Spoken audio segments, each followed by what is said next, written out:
guys. With the new year, everyone is trying to make resolutions, and I commend you all. And I'm sure a lot of you have resolutions that have to do with your weight. Losing weight, gaining muscle, working out more, eating better, whatever it is.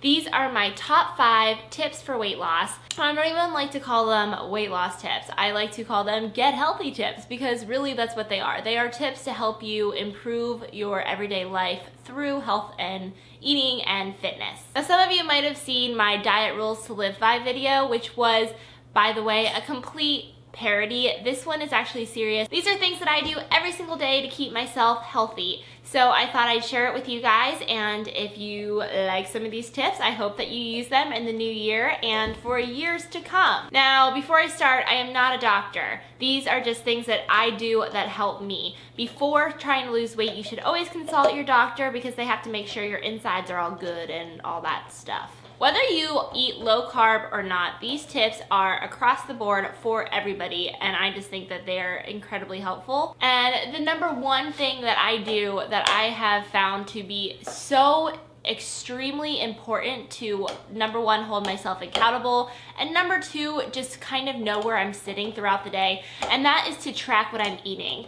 So I use MyFitnessPal, and it looks like this. I'm sure you guys have seen it. It's super, super popular. But you can use any food tracking app, or you can write it down. I like to use an app because it lets you track your macronutrients throughout the day, as well as some of your micronutrients.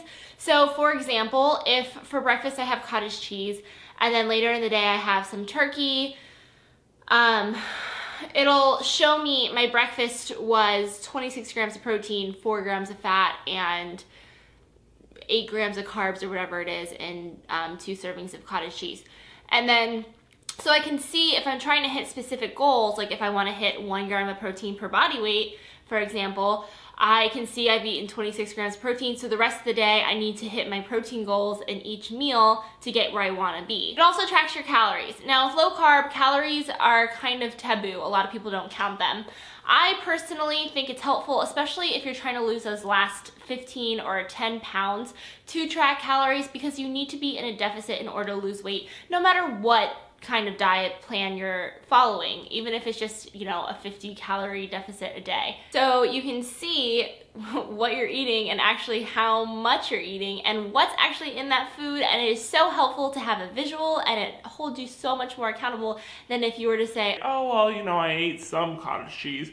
I don't really know exactly how much I ate. To go along with that, my second tip is to weigh your food. I use a food scale, and I weigh out pretty much everything from meat, I weigh in ounces, to a lot of foods that I weigh in grams. So if I use the cottage cheese example again, I have a big container of cottage cheese, and say it's 4 servings, and a serving is 30 grams.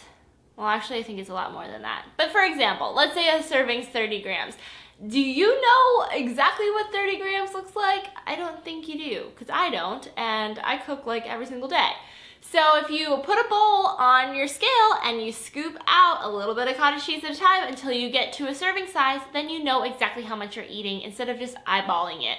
Another way to do this is using measuring cups, but I find that to be a lot more tedious and to give you a lot more dishes. So my second tip is to use a food scale. My third tip is to not keep any junk food in your house whatsoever. Some people, when they diet, they like to use cheat meals, and if you do, good for you. I'm not saying I'm against it. However, I don't think that you should keep that food in your house. So maybe your cheat food is pizza. Go out and get that pizza. Do not bring it into your house, because then you have leftovers, and then your cheat food turns into a cheat meal, turns into a cheat day, turns into a cheat couple of days, and it can really just get you off track. So if you are one who likes to have a cheat meal here and there, make sure you're doing that outside of your house. Simple enough. I mean, if you're gonna cheat, you might as well make it worth your while and go get the good stuff, right? Or if you do cook it, make sure you give the rest away as soon as you're finished. My fourth tip is to get a buddy. Whether this buddy is going to work out with you, or if you are just going to share MyFitnessPal together. So back to MyFitnessPal. It's not like sponsored by them or anything. I just think it's a really great app. My husband and I both have it, and we can see what each other eats throughout the day. So if I eat junk, he can see it and text me and be like, why are you eating that? If you don't want to have like a buddy for food, you can have a workout buddy. So you schedule your workouts, and if they show up and you don't, they're gonna be pretty angry with you. So this really does hold you accountable for your workouts. It's also really fun to be able to cheer each other on. One person has a really great week. They have someone who understands what they're going through and that they can kind of celebrate with. And when you have a friend that has a goal that's similar to you, you guys really can keep each other on track, because a lot of your friends are probably still gonna go out drinking a lot and eating crap and not working out and doing a bunch of things that are just not in your best interest. But if you have a friend that is like-minded and that wants the same things, you guys can hang out together, and instead of going out to the bar Friday night, maybe go see a movie, or even better, go to a spinning class. So my fifth tip is to lift weights. This sounds really simple and probably like duh, but a lot of women are afraid to lift weights. Cardio is great. Everyone needs some cardio.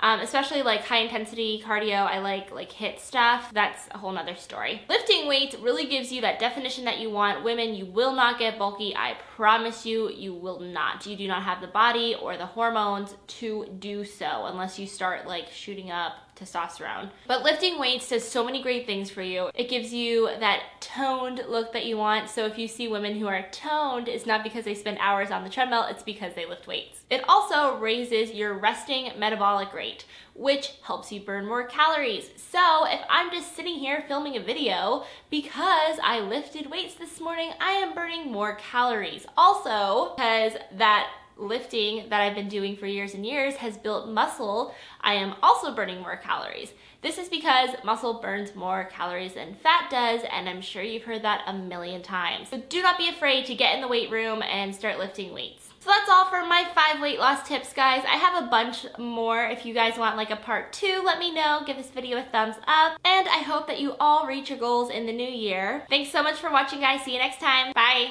Born athlete.